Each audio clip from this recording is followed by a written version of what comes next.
Hello everyone. Now, as you know that we were discussed about the variables, data types, input variables, if and else condition as well.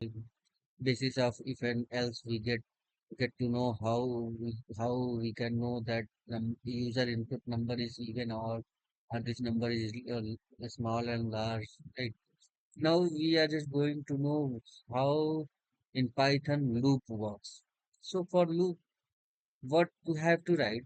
Simply you can write for, then I, then in, and then write range. Range will start from here and then end here. So this is the starting. You can see that start syntax and stop syntax, right? This is the way we can start the loop and end the loop. And in between, inside the loop, whatever you will write, it will print it. So if I write print,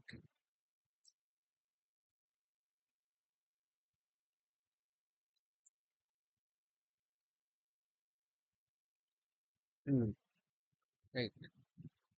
So what it will do, that for loop will print value of I and then put value of I, then put.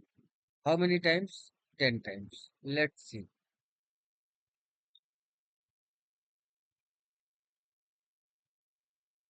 You can see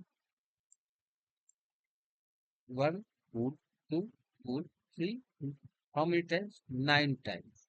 Means it will start from here, and once the I value will be 10, then it will leave that for loop, break the for loop and exit the program. Right? Even if you want to write not I,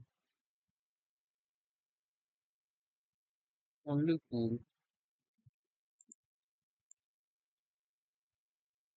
then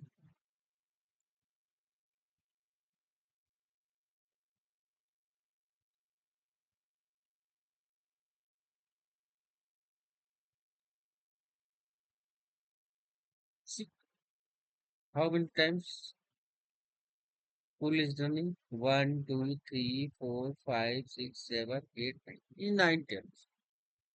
So start from here, and what will be the last index?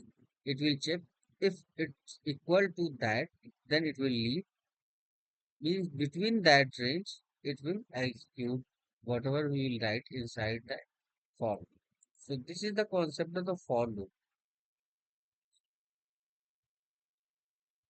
Anything else, if you want to write inside that, like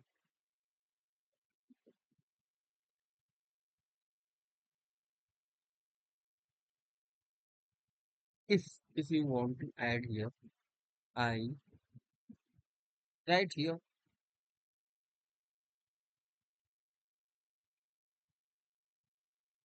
right here.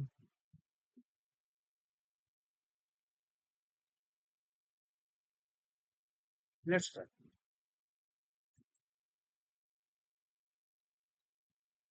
Let me clear.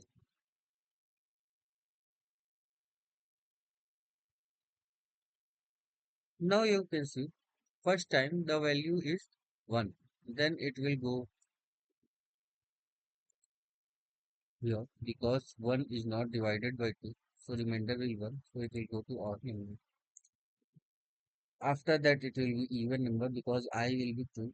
Then odd number, even number, odd number, even.